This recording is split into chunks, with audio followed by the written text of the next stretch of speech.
Hello everyone, देखिए next topic करते हैं मैकेनिकल एनर्जी। देखो मैकेनिकल एनर्जी मतलब कि टोटल एनर्जी को भी हम मैकेनिकल एनर्जी बोलते हैं, ठीक है। जैसे आपने पढ़ा था काइनेटिक एनर्जी और पोटेंशियल एनर्जी, ठीक है। तो काइनेटिक एनर्जी और पोटेंशियल एनर्जी के सम को ही क्या बोलते हैं हम? मैकेनिकल एनर्जी या फिर हम टोटल एनर्जी। तो टोटल एनर्जी है क्या?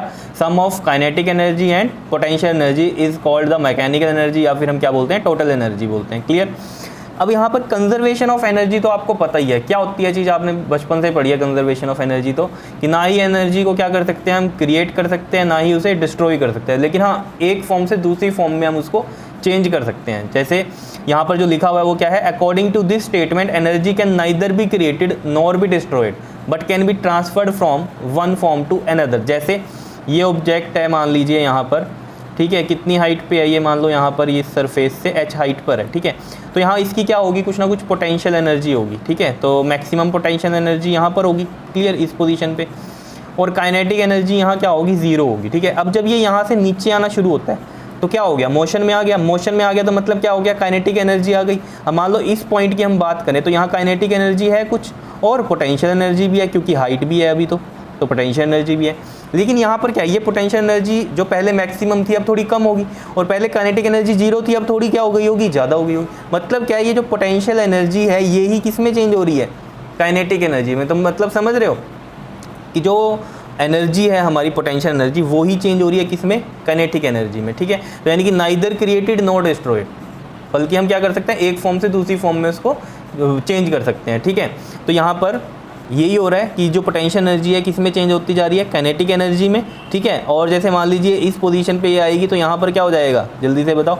जस्ट अबव हम कहें इसमें कि just before reaching the ground अगर हम बात कहें तो काइनेटिक एनर्जी यहाँ क्या रहेगी? मैक्सिमम रहेगी, और पोटेंशियल एनर्जी जीरो रहेगी, बिकॉज हाइट लगभग क्या हो जाएगी? यहाँ जीरो हो जाएगी। क्लियर है इतनी बात? और अगर बिल्कुल ही ग्राउंड पे बात करोगे तब तो दोनों ही जीरो हैं, क्योंकि ना तो कोई मोशन होगा तो काइनेटिक एनर्जी भी जीरो है और पोटेंशियल एनर्जी भी जीरो है, क्योंकि कोई हाइट नहीं होगी। लेकिन हम यहाँ पर क्या कहते हैं? बिफोर रीचिंग द ग्राउंड की बात करते हैं तो काइनेटिक एनर्जी यहाँ मैक्सिमम रहती है और पोटेंशियल एनर्जी जीरो रहती है। तो मतलब समझ रहे हो आप कि पोटेंशियल एनर्जी ही क्या हुई? पहले चेंज होती जा रही है काइनेटिक एनर्जी में, और फिर यहाँ पर लास्ट में क्या हो गया? पोटेंशियल एनर्जी जीरो होगी और काइनेटिक एनर्जी मैक्सिमम होगी। तो यानी कि यहाँ पर ये चीज़ आपको क्लियर कट होनी चाहिए कि पोटेंशियल एनर्जी किसके इक्वल है? यहाँ काइनेटिक एनर्जी है, क्योंकि पोटेंशियल एनर्जी ही किस में चेंज हो रही थी? काइनेटिक एनर्जी में। अब जैसे ये वाला पॉइंट भी है यहाँ पर भी क्या हो गया? अगर मान लीजिए टोटल एनर्जी कितनी है हमारे पास? 5 की है, तो 5 में अगर हम देखें तो पोटेंशियल एनर्जी यहाँ 5 की होगी, ये जीरो है, ठीक है। अब जब इस पोजीशन पे आई तो काइनेटिक एनर्जी में चेंज हुई पोटेंशियल एनर्जी। जैसे मान लो काइनेटिक एनर्जी हो गई 3, तो पोटेंशियल एनर्जी कितनी बची होगी? 2, ताकि जो टोटल एनर्जी है वो हमारी क्या रहे? 5 ही रहे जितनी थी पहले, because it neither be created nor be destroyed. समझ रहे हो? ना ही क्रिएट कर सकते हैं ना ही डिस्ट्रॉय कर सकते हैं, तो यानी कि यहाँ कम भी नहीं हो सकती। डिस्ट्रॉय का मतलब तो यही है कि इनका सम भी 5 ही होना चाहिए। और जब हम नीचे आ गए बिल्कुल ही, तब क्या हो गया? जब बिफोर रीचिंग द ग्राउंड की अगर हम बात करें तब क्या हुआ? बताओ। काइनेटिक एनर्जी क्या हुई है? मैक्सिमम। तो यानी कि यहाँ पर ये 5 हो गई होगी और ये जीरो। यहाँ भी टोटल एनर्जी कितनी है? 5 की ही है। क्या इतनी बात समझ में आ रही है या नहीं आ रही है? बताओ, कोई दिक्कत इसमें? ठीक है। और जब हम कहते हैं ना कि ग्राउंड पे आ गई तो जीरो हो गई, तो आप कहोगे ये तो डिस्ट्रॉय होगी। नहीं, कहाँ पर चली गई वो? किस फॉर्म में चली गई है? किसके पास ट्रांसफ़र हो गई है? अर्थ पे ट्रांसफ़र हो गई जो भी एनर्जी थी। क्लियर है इतनी बात? समझ रहे हो? अब ऑब्वियस ही बात है, वो अर्थ इतनी बड़ी है तो वो हिल तो सकती नहीं है, लेकिन वो एनर्जी कहाँ ट्रांसफ़र हो गई है? अर्थ में ट्रांसफ़र हो गई है। समझ रहे हो? कहीं कहोगे यहाँ तो जीरो हो गई है तो अब तो नाइदर क्रिएट नाइदर डिस्ट्रॉय वाली कहानी गलत हो गई, यहाँ तो डिस्ट्रॉय हो गई, ऐसा तो नहीं समझ रहे हो ना? समझ रहे हो? वो एनर्जी कहाँ ट्रांसफ़र हो गई? अर्थ में ट्रांसफ़र हो गई। ये चीज़ समझ में आई? इसको वैसे बहुत अच्छे से एक्सप्लेन करेंगे हम नेक्स्ट वीडियो में, क्लियर, जहाँ पर हम बात करेंगे कि conservation of mechanical energy on a free fall object, ठीक है। तो अभी हम यहाँ की बात करते हैं। तो कंजर्वेशन ऑफ एनर्जी हमें समझ में आ गया कि क्या है, यानी कि neither create nor destroyed, it can be transferred from one form to another. इसका मतलब क्या है? एनर्जी क्या रहती है? कांस्टेंट रहती है। ये मतलब है, सीधी सी बात, ये है कंजर्वेशन ऑफ एनर्जी का, ठीक है। तो principle of conservation of mechanical energy की बात करें हम अगर हम यहाँ पर, या फिर हम प्रिंसिपल की जगह क्या लगा दें यहाँ? Law of conservation of mechanical energy, और करके यहाँ पर लॉ भी लिख सकते हो आप, law of conservation of mechanical energy. तो ये क्या कहता है? ये कहाँ, ये लॉ क्या है कंजर्वेशन ऑफ मैकेनिकल एनर्जी का? ये कहता है यहाँ मैकेनिकल एनर्जी जो या फिर टोटल एनर्जी जो है हमारी कांस्टेंट रहेगी। कब? जब फोर्सेस कौन सी होंगी? कंजर्वेटिव होंगी। ये है मेन प्रिंसिपल। क्या कहता है? This principle state that if only the conservative forces, ये लाइन अंडरलाइन करने की है, इफ ओनली कंजर्वेटिव फोर्सेस, जो कि फोर्सेस हमारी पाथ पे डिपेंड नहीं करती, ठीक है, मतलब जिनकी वजह से वर्क डन जो है हमारा पाथ पे डिपेंड नहीं करता, क्लियर, इनिशियल और फाइनल पे डिपेंड करता है, तो वो forces, conservative forces are doing work on a body, then its total mechanical energy remain constant. और कौन सी थी कंजर्वेटिव फोर्स, जैसे ग्रेविटेशनल हो गई, इलास्टिक फोर्स होगी स्प्रिंग की, ये सब, ठीक है। तो जब वहाँ पर वर्क डन होगा तो वहाँ टोटल मैकेनिकल एनर्जी क्या रहेगी हमारी, कांस्टेंट रहेगी, यानी कि कंजर्व्ड रहेगी। क्लियर है इतनी बात। अब कांस्टेंट कैसे रहेगी, इसका हम प्रूफ करते हैं यहाँ पर, देखो प्रूफ।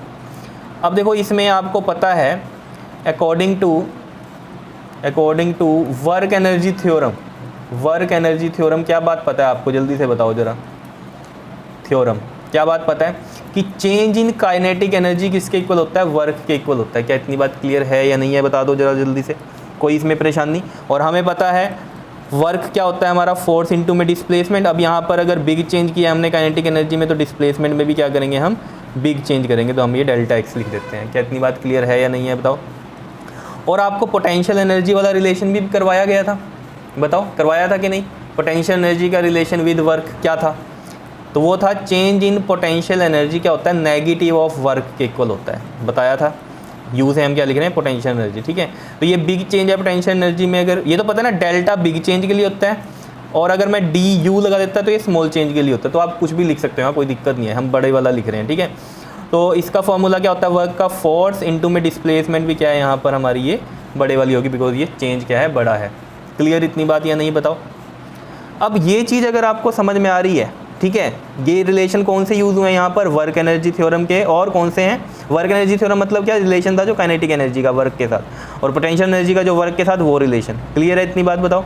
अब क्या करो यहाँ पर, ये फर्स्ट मान लो, ये सेकंड मान लो, ऐड कर दो, ऐड करो 1 और 2 को। तो देखो जरा लेफ्ट हैंड साइड ऐड करो, डेल्टा के प्लस में delta U is equal to में एफ डेल्टा एक्स, और ये वाली चीज़ भी प्लस होगी, प्लस क्या है यहाँ पर, ये माइनस का एफ डेल्टा एक्स, ये चीज़ है, ठीक है।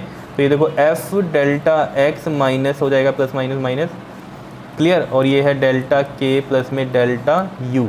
अब ये ऑब्वियस सी बात है, ये कट गया, यहाँ पर ये ज़ीरो आ रहा है, तो डेल्टा के प्लस में delta U equal to zero, ठीक है। यहाँ पर अगर हम डेल्टा कॉमन लें, यहाँ पर के प्लस में यू बचेगा इक्वल टू ज़ीरो। और ये के प्लस यू हमारे पास क्या है, बताओ ज़रा, kinetic energy plus potential energy, ये क्या होती है हमारी, मैकेनिकल एनर्जी होती है। कौन सी होती है, मैकेनिकल एनर्जी, या फिर सिंपल आप इसको एनर्जी भी लिख सकते हो, ई से भी लिख सकते हैं हम, कोई दिक्कत नहीं है, ठीक है। तो मैं इसको ऐसे लिख देता हूँ, delta E equal to zero, mechanical energy को मैंने क्या लिख दिया, टोटल एनर्जी ई से लिख दिया, ठीक है। अब मेन कहानी यहाँ पर है कि चेंज इन एनर्जी अगर ज़ीरो है तो इसका मतलब कि जो एनर्जी है टोटल वो क्या है, कांस्टेंट है, मतलब समझ रहे हो। तो हम यहाँ लिख सकते हैं, सो टोटल एनर्जी इज़ क्या है, कांस्टेंट है। और यही तो हमारा कंजर्वेशन है मैकेनिकल एनर्जी का, क्योंकि कंजर्वेशन ऑफ एनर्जी क्या होती है कि एनर्जी क्या रहे, कांस्टेंट रहे, यानी कि कंजर्व्ड रहे, नाइदर क्रिएट नाइदर डिस्ट्रॉय। इसका मतलब क्या, कांस्टेंट है, ना ही बढ़ सकती है ना ही घट सकती है, वो कैसी चीज़ होती है, कांस्टेंट होती है। तो टोटल एनर्जी क्या है, कांस्टेंट है। अब मेन बात पे ध्यान दो, बच्चों को ये पॉइंट जो है समझ में नहीं आता कि चेंज इन एनर्जी तो जीरो कर दिया, तो जो एनर्जी आई है यानी कि ये चेंज इन टोटल एनर्जी है, तो ये टोटल एनर्जी कांस्टेंट कैसे आ गई। खुद सोचो एक चीज़, जैसे मैंने आपको पहले भी ये कहानी बताई है, जब मैंने रिलेशन बता रहा था पोटेंशियल एनर्जी का वर्क के साथ, तो वहाँ भी थोड़ी सी बताई थी कहानी मैंने। ये देखो, अगर ये टोटल एनर्जी हमारे पास क्या हो गई है, ज़ीरो हो गई है, ठीक है। तो यहाँ मैं लिख दूँ क्या है, ये total energy is equal to क्या करी है हमने, ये ज़ीरो करी है, ठीक है। इसका मतलब क्या है, ये वाला, ठीक है, टोटल नहीं, सॉरी, यहाँ पर चेंज इन एनर्जी, ठीक है। चेंज इन एनर्जी क्या किया है हमने, इक्वल टू ज़ीरो किया है, यानी कि change in mechanical energy is equal to zero.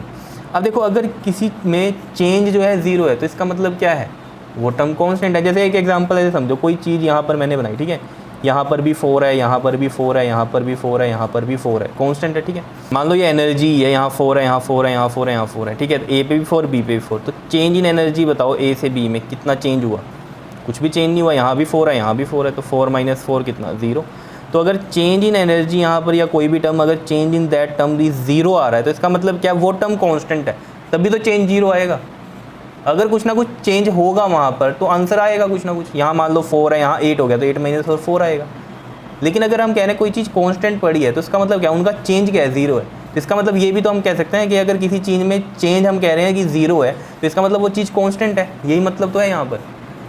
समझ पा रहे हो बात को। कोई चीज़ अगर हम कह रहे हैं कि सेम है, उसका मतलब क्या है कि उसके चेंज में क्या है, 0 है, चेंज होगी नहीं वो कहीं पर अगर कोई चीज़ सेम है। तो इसका उल्टा भी तो आप सोच सकते हो ना कि किसी के चेंज में अगर ज़ीरो है तो इसका मतलब वो टर्म क्या है, कांस्टेंट है। तो अगर किसी के चेंज में ज़ीरो है तो इसका मतलब वो क्या है, कांस्टेंट चीज़ है। क्या इतनी बात क्लियर है? तो ये चीज़ आपको समझनी थी। यहाँ पर law of conservation of mechanical energy में हमने प्रूव कर दिया कि टोटल एनर्जी कांस्टेंट है, मतलब क्या है, कंजर्व्ड है, नाइदर क्रिएट नाइदर डिस्ट्रॉयड, ना ही खत्म कर सकते हैं ना ही पैदा कर सकते हैं। इसका मतलब जितनी है उतनी ही रहेगी, तो कांस्टेंट रहेगी, ठीक है। और जो मेन इसका लॉ था वो क्या था कि ये कंजर्वेटिव फोर्सेस पे की ही बात हो रही है main. This principle state that if only the conservative forces are doing work, अगर सिर्फ कंजर्वेटिव फोर्सेज जो है वर्क कर रही हैं, यानी कि नॉन कंजर्वेटिव फोर्सेज क्या हैं, ज़ीरो वर्क करेंगी यहाँ पर, ठीक है। तो conservative forces doing work on a body, then the total mechanical energy remain constant. तो टोटल मैकेनिकल एनर्जी हमने क्या किया यहाँ पर, चेंज इन मैकेनिकल एनर्जी अगर ज़ीरो है तो टोटल मैकेनिकल एनर्जी क्या होगी हमारी, कांस्टेंट होगी। तो मैं यहाँ लिख भी दूँ, अगर टोटल मैकेनिकल एनर्जी क्या रहेगी हमारी, कांस्टेंट रहेगी। क्लियर है इतनी बात? ये ई ही क्या है हमारा, एनर्जी, जो कि मैकेनिकल एनर्जी को ही ई लिखा है हमने। क्या इतनी बात क्लियर है नहीं है? तो चेंज इन मैकेनिकल एनर्जी क्या है, ज़ीरो है, उसकी वजह से हमने बोल दिया टोटल मैकेनिकल एनर्जी क्या रहेगी फिर, यानी कि कांस्टेंट रहेगी। जैसे कि मैंने आपको बताया किसी भी चीज़ का अगर चेंज जीरो है तो मतलब वो चीज़ कांस्टेंट है, तो मतलब ये मैकेनिकल एनर्जी क्या है यहाँ पर, कांस्टेंट है। क्लियर है इतनी बात या नहीं, बताओ, आया समझ में? ठीक है जी। तो ये था हमारे पास मैकेनिकल एनर्जी और इसका law of conservation of mechanical energy, ठीक है। अब इसमें हमारे पास ना दो टॉपिक आते हैं कि conservation of mechanical energy in a free fall, और एक आता है हमारे पास conservation of mechanical energy in a spring. तो वो दोनों टॉपिक हम करते हैं आगे। क्लियर? ओके जी, थैंक यू।